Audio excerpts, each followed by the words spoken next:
Good morning mummy. Good morning good morning. എങ്ങോട്ടാണ് രാവിലെ തന്നെ യാത്ര?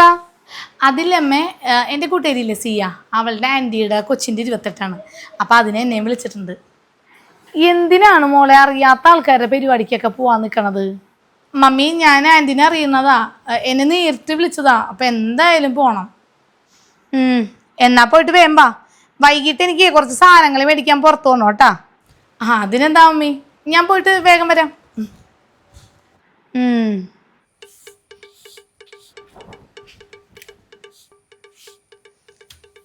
മോളെ, ഇത് കേരളമാണ്, ദുബായ് അല്ല.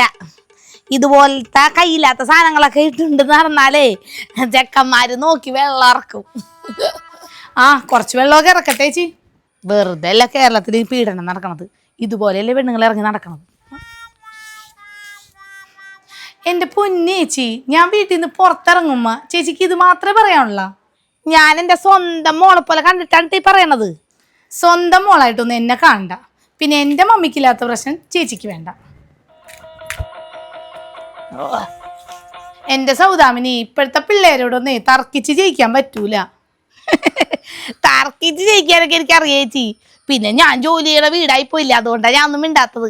എൻ്റെ പഞ്ചായത്ത് മെമ്പർ പറഞ്ഞത് ഇതുപോലെ തർക്കിക്കാൻ അറിയണ വേറൊരാൾ നമ്മുടെ പഞ്ചായത്തിലില്ലെന്നാണ്. ചേച്ചി, രാവിലത്തെ മരുന്ന് കഴിച്ചായിരുന്നാ? കഴിച്ചു. രാവിലത്തെ മരുന്ന് കഴിച്ചില്ലെങ്കിൽ എനിക്ക് വല്ലാത്ത തല ഇറക്കം പോലെയാണ്. ഒന്ന് ഹോസ്പിറ്റലിൽ ഒന്ന് പോകണം. ഞാൻ രാവിലെ ഇവിടെ വരുമ്പോൾ തന്നെ ആദ്യം ചെയ്യുന്ന ചേച്ചിയുടെ മരുന്നെടുത്ത് പാത്രത്തിൽ വെക്കണമാണ്. എനിക്കത് രാവിലെ തന്നെ എടുത്ത് തന്നില്ലെങ്കിൽ വല്ലാത്ത വിഷമോണെന്ന്. എൻ്റെ കെട്ടിയോൻ മരിക്കണേൻ്റെ തലേ ദിവസം എന്നോട് പറഞ്ഞടി, ആ ഗുളിക എനിക്ക് ആ പച്ച ഗുളിക നിർത്തടി എന്ന് പറഞ്ഞ്. മനുഷ്യ നല്ല പണി നോക്കുന്നു പറഞ്ഞിട്ട് ഞാൻ പോയി. പിറ്റേ ദിവസം പുള്ളി തട്ടിയും പോയി. അതിന് ശേഷം ആര് മരുന്ന് കഴിച്ചാലും ഞാൻ എടുത്ത് കൊടുക്കും. കഴിഞ്ഞ ദിവസം പിച്ചക്കാരി വന്നപ്പോൾ തന്നെ ചുമക്കണ്, ഞാൻ ചുമട ഗുളിക എടുത്ത് കൊടുത്ത്. എല്ലാവരോടും ഭയങ്കര സ്നേഹമായി പോയി പുള്ളി മരിച്ചതിന് ശേഷം. പിള്ളേരുടെ പഠിത്തമൊക്കെ കഴിഞ്ഞെന്നല്ലേ പറഞ്ഞത്? അവർക്ക് ജോലി വല്ലതും ആയാ? മൂത്തവൻ 2 മാസമായിട്ട് ഇപ്പൊ വർക്ക്ഷോപ്പിൽ ജോലിക്ക് പോകുന്നുണ്ട്. അവൻ മിടുക്കനാണ്. 10ാം ക്ലാസ്സിൽ 62% മാർക്ക് ഉണ്ടായിരുന്നു. അതുകൊണ്ട് എനിക്ക് അവനിലൊരു പ്രതീക്ഷയുണ്ട്. രണ്ടാമത്തവൻ കാശയാണ് ചേച്ചി, ഒന്നും പഠിക്കൂല. പാസ്സായാ പറയാന്നും പറഞ്ഞിരുന്നപ്പോഴാണ് പാസ്സായില്ല. പിന്നെ അവനിപ്പോ ഇവന്റെ പോലെ വർക്ക്ഷോപ്പിൽ പോവാന്ന് പറയുന്നുണ്ട്. പിന്നെ അവൻ ജെൻസിയാണല്ലോ, അതുകൊണ്ട് ഇപ്പൊ സിനിമക്ക് പോലും ട്രിപ്പ് പോലൊക്കെയാണ്. അതാ ചെറുക്കൻ്റെ പൈസയും മേടിച്ചുണ്ട് ഇടയ്ക്ക് എൻ്റെ പേഴ്സിൽ നിന്ന് എടുത്തിട്ട് പോണാണ്. ഇപ്പൊ എന്തോ യൂട്യൂബ് ചാനൽ തുടങ്ങാൻ പോണെന്നൊക്കെ പറയണുണ്ടായിരുന്നു. അത് എന്തെന്നാണാവോ?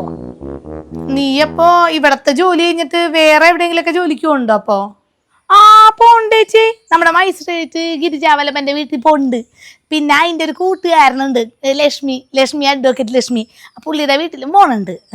രണ്ടും കൂടിയൊക്കെ പോയി എന്തെങ്കിലുമൊക്കെ ചെയ്താലേ മാസം അവസാനം ഇത്തിരി പൈസ ഒപ്പിക്കാൻ പറ്റുള്ളൂ ചേച്ചി.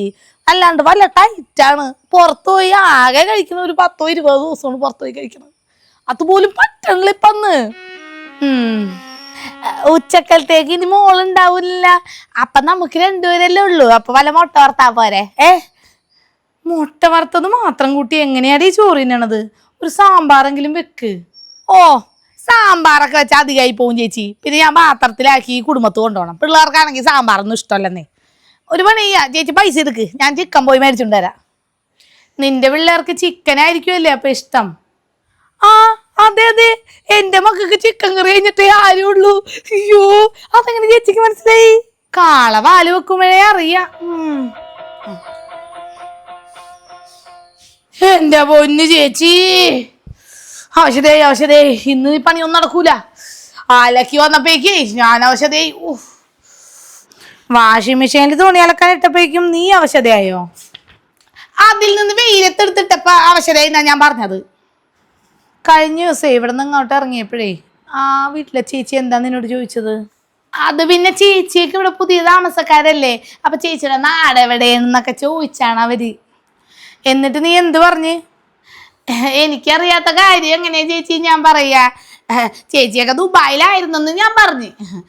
ശരിക്കും ചേച്ചിയുടെ നാട് എവിടെയാണ് ചേച്ചി? ഇവിടെയൊക്കെ തന്നെയാണെന്ന് കൂട്ടിക്കോ. അപ്പൊ ഇവിടെ സ്വന്തക്കാരൊന്നുമില്ല ചേച്ചിക്ക്?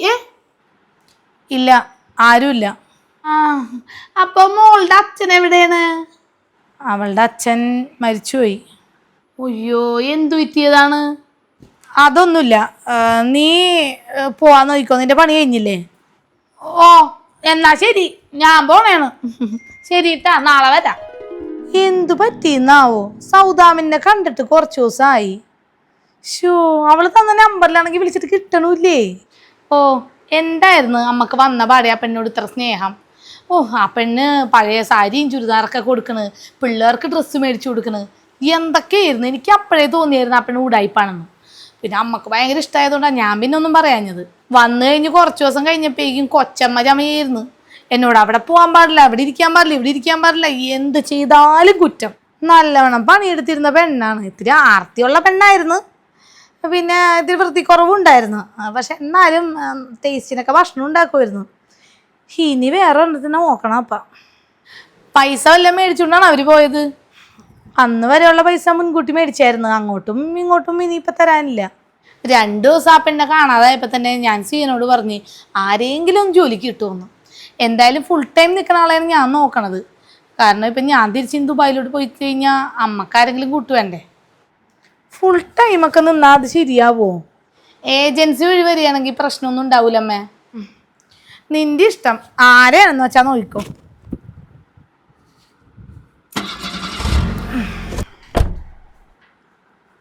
ആരാണ് മോളെ അത്?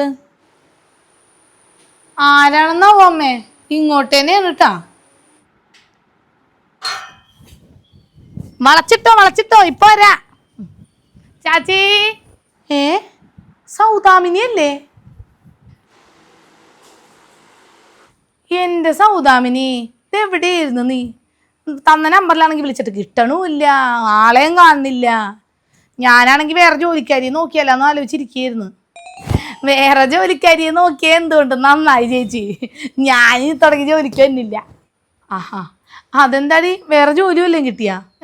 ഇല്ല ചേച്ചി, വേറെ ജോലിയൊന്നും കിട്ടിയില്ല. മക്കള് പറഞ്ഞ് അമ്മ എത്ര നാളും കഷ്ടപ്പെട്ടേലെ ഇനി റെസ്റ്റ് എടുക്കാൻ. 2 പിള്ളേരും ഇപ്പൊ വർക്ക്ഷോപ്പിൽ പോയി തുടങ്ങി. എന്തോ എനിക്ക് തോന്നുന്നത് ഒരു പുതിയ പ്ലാനൊക്കെ വർക്ക് ചെയ്യുന്നുണ്ട്. ഇരുന്ന് എല്ലാ 2 പേരും പഠിക്കണ സമയത്തോലും ഇങ്ങനെ കുത്തിപ്പിടിച്ചിരുന്ന് എഴുതാറില്ല, എന്തൊക്കെയോക്കെ ഇരുന്ന് തയ്യാറാക്കണുണ്ട് പാവങ്ങള്. പുതിയ വർക്ക്ഷോപ്പ് തുടങ്ങാനുള്ള പ്ലാനാണോ എന്ന് അറിഞ്ഞൂടാ 2 പേരും കൂടി ചേർന്നേ. ഇനിയിപ്പൊ 2 പേരും അധികം വ്യത്യാസമൊന്നും ഇല്ല പ്രായത്തില്. വേമേ കല്യാണമൊക്കെ കഴിഞ്ഞ് പിള്ളേരായി. അയ്യോ, പിന്നെ പിള്ളേരൊക്കെ നോക്കി. അപ്പൊ എല്ലാം കൊണ്ട് സെറ്റപ്പായി. അപ്പൊ എല്ലാ ജോലിയും നിർത്തിയ നീ? എല്ലാം നിർത്തി ചേച്ചി, ഇനി സ്വസ്ഥം ഗൃഹഭരണം. അല്ല, നീ എന്താ ഇപ്പൊ ഇങ്ങോട്ട് വന്നത്? ഇത് പറയാമെന്നാണാ? അത് ചേച്ചി, എൻ്റെ ഒരു കവറ് സ്റ്റെപ്പിന്റെ അടുത്തുണ്ട്, സംഗമത്തിന്റെ കിറ്റ്, അതവിടെ ഇരിക്കുന്നുണ്ട്, അതെടുക്കാൻ മറന്നുപോയി പോയപ്പ. മോളെ അതൊന്ന് എടുത്തു കൊടുക്ക്.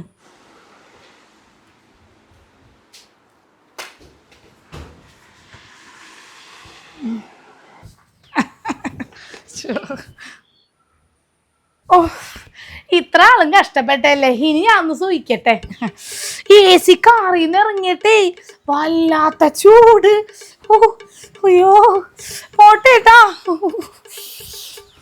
അമ്മേ, അല്പന അർത്ഥം കിട്ടിയാലേ അർദ്ധരാത്രിയിലും കുട പിടിക്കൂന്ന് കേട്ടിട്ടുള്ളൂ. ദാ ഇപ്പൊ കണ്ട്. Hello D. ആണോ? ഇന്ന് വരുമോ? നീ ലൊക്കേഷനൊക്കെ പറഞ്ഞു കൊടുത്തിട്ടില്ലേ? ശരി ശരി, ഓക്കെ. എന്താടി? അതെ, സിയ പറഞ്ഞ ആ ഏജൻസിയിലുള്ള ജോലിക്കാരില്ലേ, അത് ഉച്ച കഴിയുമ്പോൾ ഇങ്ങോട്ട് വരുമെന്ന്. വരട്ടെ. ഇനി അതെങ്ങനെയുള്ളതാണെന്നാവോ?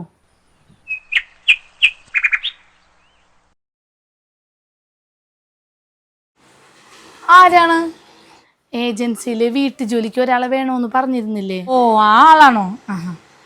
ഞാനിപ്പോ വരാട്ടാ, ഇവിടെ നിന്നോ, അമ്മനെ വിളിച്ചിട്ട് വരാം.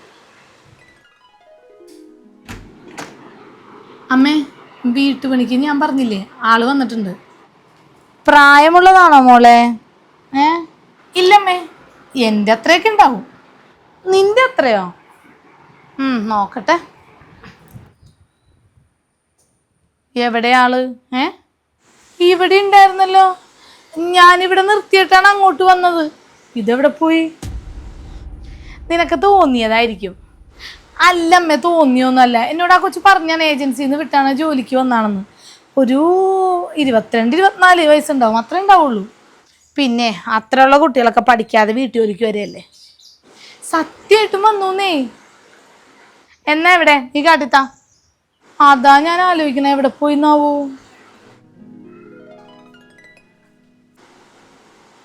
ദേമ്മേ, അതാണ് ആ കൊച്ച്. ഇവിടെ നിക്കാൻ പറഞ്ഞ ഇവിടെ നിക്കണം. എന്ത് ചെയ്യായിരുന്നു അവിടെ പോയിട്ട്? അത് ഈ കാറ്റ്സ് ക്ലോ കണ്ടപ്പ വെറുതെ നോക്കാൻ പോയതാ മോളെ. അത് പോട്ടെ, കുഴപ്പമില്ല. എന്താ മോളുടെ പേര്? മീര. എവിടെയാണ് വീട്? ഇവിടുന്ന് ഒരു 15 മിനിറ്റ് പോണം. ആ, കയറി വാ. ഞങ്ങളിപ്പോ നാട്ടിലെത്തിയിട്ട് 2 ആഴ്ച ആവുന്നതേ ഉള്ളൂ. പുറത്തായിരുന്നു, ഞാൻ അവിടെയാണ് വർക്ക് ചെയ്തിരുന്നത്. പിന്നെ കുറച്ച് വയ്യായികളൊക്കെ വന്നപ്പോൾ പിന്നെ ഇങ്ങോട്ട് പോകുന്നതാണ് മോളെയും കുട്ടി. ഞാനും മോളും മാത്രമേ ഉള്ളൂ ഇവിടെ. അവൾക്ക് ദുബായിൽ ജോലിയുണ്ട്, അപ്പോൾ അവൾ പോവുകയും ചെയ്യും തിരിച്ച്. ഇപ്പം ഞാൻ വന്നതിന് ശേഷം പിറ്റേ ദിവസം തന്നെ ഒരു ജോലിക്കാരിയെ കിട്ടിയായിരുന്നു. അത് കഴിഞ്ഞിപ്പോൾ 3-4 ദിവസമായിട്ട് പുള്ളിക്കാരി വന്നിട്ടുണ്ടായിരുന്നില്ല. ഇപ്പം നിർത്തിയെന്നാണ് പറയണത്. മോളെപ്പോലെ അല്ല കേട്ടാ, കുറച്ച് പ്രായമുള്ള ആളായിരുന്നു. അല്ല, മോളുടെ വീട്ടിലാരൊക്കെയുണ്ട്? വീട്ടിലിപ്പോൾ അമ്മ മാത്രമേ ഉള്ളൂ. 5 കൊല്ലം മുന്നേ അച്ഛൻ മരിച്ചു പോയി. അപ്പോൾ ഒറ്റ മോളാണോ? അല്ല, ഒരനിയനുണ്ട്, അവൻ പഠിക്കുക പാലക്കാട്. വീട്ടു ജോലിക്കാരി എന്ന് പറഞ്ഞപ്പോൾ ഞാൻ ഉദ്ദേശിച്ചത് കുറച്ച് പ്രായമുള്ള ആളായിരുന്നു. ഇവിടെ ഉണ്ടായിരുന്നതും ഇത്തിരി പ്രായമുള്ളതായിരുന്നു. മോളപ്പോൾ പഠിക്കുന്നൊന്നുമില്ലേ? ഇല്ല, വീട്ടിലെ പ്രാരാബ്ദം കൊണ്ട് നിർത്തിയാണ്. പിന്നെ ഞാൻ പഠിക്കാൻ അത്ര മിടിക്കൊന്നായിരുന്നില്ല. അനിയൻ നന്നായിട്ട് പഠിക്കും, അതുകൊണ്ട് ഇപ്പം അവനെ ഞാൻ പഠിപ്പിക്കണം. അപ്പോൾ അമ്മ ജോലിക്ക് പോകുന്നുണ്ടോ? ഇല്ല, അമ്മ കിടപ്പിലാണ്. കിടപ്പിലായിട്ടിപ്പോൾ ഒരു 3 കൊല്ലം കഴിഞ്ഞ്. ആക്സിഡൻറ്റ് പറ്റിയതായിരുന്നു. അല്ല, മോളുടെ വീടപ്പം എവിടെയാണെന്നാണ് പറഞ്ഞത്? വാണിയക്കാട്. വാണിയക്കാടാ? മോളുടെ അച്ഛൻ്റെ പേരെന്താണ്? മഹേഷ് എന്നാണ്. തെക്കേപ്പറമ്പിൽ മഹേഷ് എന്ന് പറഞ്ഞാൽ അന്നത്തെ കാലത്തൊക്കെ എല്ലാവരും അറിയുമായിരുന്നു. അമ്മയുടെ വീട്ടുപേരും അത് തന്നെയല്ലേ? അമ്മയുടെ പേര് പ്രീത എന്നാണോ? ആ, അതെ അതെ. അമ്മനെ അറിയോ? എന്തു പറ്റി അമ്മേ? മീരമോളെ, ഞാൻ നിൻ്റെ അമ്മായിയാണ്. മഹേഷ് ഏട്ടൻ്റെ ഒരേ പെങ്ങളാണ് ഞാൻ, മാധുരി. അമ്മായി? എനിക്കറിയാം, അമ്മ പറഞ്ഞിട്ടുണ്ട്.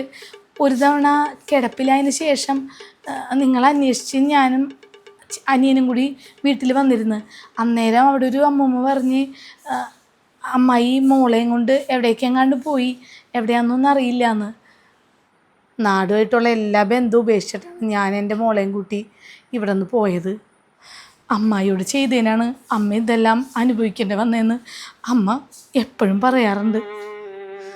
മീനമോള് വാ, നമുക്കിപ്പം തന്നെ വീട്ടിലോട്ട് പോവാം. മോളെ, കാറെടുക്ക്.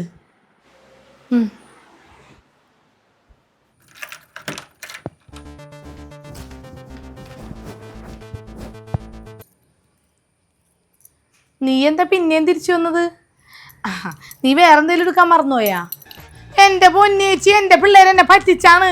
അവർ പറഞ്ഞ് ഇപ്പം അമ്മാമ്മമാര് ഇങ്ങനെ ഡാൻസ് കളിച്ചാൽ യൂട്യൂബിൽ കുറേ ആൾക്കാർ വരുമെന്ന് കാണാൻ. അതും പറഞ്ഞ് അവന്മാർ വർക്ക്ഷോപ്പും വേണ്ടെന്ന് വെച്ചിട്ട് വീട്ടിലിരുന്ന് സ്ക്രിപ്റ്റ് എഴുതായിരുന്നു എനിക്ക് വേണ്ടിയിട്ട്. എൻ്റെ അമ്മേ, ഇത്രയും കൊല്ലം പണിയെടുത്തത് പോരാ. ഞാൻ പറഞ്ഞാൽ പറ്റൂലെന്ന്. എൻ്റെ അമ്മേ, അന്നാ പോരാ നേരത്തെ ഒരു 10 രൂപ താടാ ബസ്സിന് കൊടുക്കട്ടെന്ന് പറഞ്ഞപ്പോൾ അവൻ 10 രൂപ ഞാൻ അവൻ്റെ അടുത്ത് ഇല്ലെന്ന്. ഇപ്പോഴല്ലേ മനസ്സിലായത്, പൈസ ഉണ്ടെങ്കിലേ കാര്യമുള്ളേ, ചെയ്യില്ലെങ്കിൽ ഒരു മനുഷ്യരുണ്ടാവൂലെന്നേ. ചേച്ചി ജോലിക്ക് വേറെ ആരെയും അപ്പോണമെന്റ് ചെയ്തിട്ടില്ലല്ലോ അല്ലേ? ഇല്ല, നീ നാളെ തുടങ്ങി വന്നോ. ഓ, എൻ്റെ ഭാഗ്യം. അല്ല, ആരാണ് ഈ കൊച്ചി? ഇതെൻ്റെ ആങ്ങളയുടെ മോളാണ്, മീര. അമ്മേ, വേഗം കയറമ്മേ. എന്നാ ശരി, നാളെ രാവിലെ 7 മണിയാകുമ്പോൾ വന്നോട്ടാ. ഞങ്ങൾക്കിപ്പോൾ ഒരു സ്ഥലം വരെയും പോകണം. ശരി എന്നാ.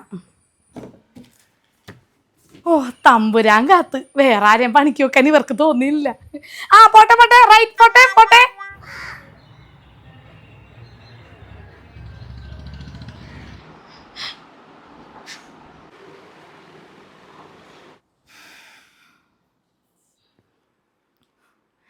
കരയൊന്നും വേണ്ട, എല്ലാം ശരിയാവും. നീ എന്നോട് പൊറുക്കണം.